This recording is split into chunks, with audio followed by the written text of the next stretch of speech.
Much of our global society is currently running on legacy code. These are systems designed to manage scarcity and patch over crises, rather than solve them at the root.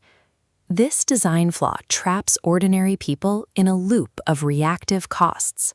When the system prioritizes expensive last-minute care and endless humanitarian relief over permanent wellness, citizens remain stuck as aid recipients, dependent on the next temporary fix.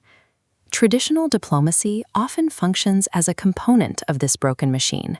It treats peace as a fragile paper contract designed to pause violence, rather than as a structural foundation for growth. As long as the underlying machine is built to manage scarcity, regional conflict and personal debt remain structural certainties. To change the outcome, we have to replace the machine. The blueprint for that replacement is the Guide to Guilt and Debt-Free Living. It is a total systemic upgrade. To begin this reboot, we have to recognize that the scarcity we see today is a manufactured trap, not an unchangeable law of nature. The goal of this operating system reboot is an abundance reality, a world where global resources are structurally sufficient for every person on the network.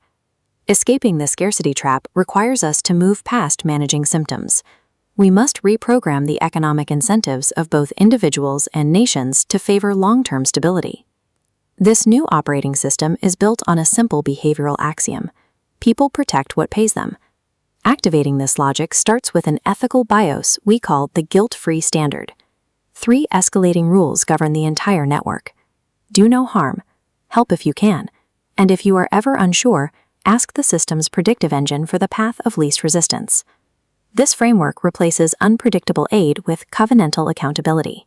By using algorithms to verify that commitments are honored, the system builds a reliable trust layer across even the most volatile regions. This moral legitimacy changes the math for global investors. By establishing a verifiable track record of behavior, the system drives down the risk premium that usually deters large-scale capital from entering high-conflict zones. This infographic shows the peace-for-profit flywheel, the engine driving the transition from conflict to stability. At the top left, the guilt-free standard establishes moral legitimacy, lowering perceived financial risk. On the right, that lower risk profile attracts massive investment. Elite architects deploy futuristic proof-of-concept infrastructure. This capital builds sovereign innovation zones in former war zones, deploying AI-driven logistics and renewable energy grids where there was once only rubble. For the individual, participation happens through the efficiency core. Every time you buy a nutritional miracle bar, the system automatically carves off 20% of that purchase to buy productive land held in a global trust. This mechanism makes the consumer a deed-holding owner of a global asset. You're no longer an aid recipient. You're a stakeholder in the land that sustains you.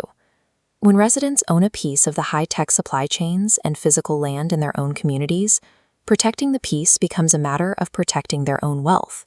When the flywheel reaches maximum velocity, it creates a self-reinforcing ecosystem where high-margin stability replaces low-margin chaos. In this environment, radical ideologues and violent disruptors lose their social support. Local populations have too much to lose to follow leaders who prioritize destruction. Violence is no longer a viable political tool. Under this framework, attempting to trigger conflict is an act of rapid economic suicide. The only true losers in this transition are the profiteers of the old legacy code, the risk premium arbitrageurs, and the reactive aid industry who depend on maintaining a state of permanent crisis. Within this rebooted system, armed conflict is treated as an incompatible bug that the synchronized economic hardware is literally unable to execute. Securing a lasting global future doesn't require a desperate moral plea. It simply requires aligning our systems so that peace is undeniably the most profitable and logical market outcome on Earth.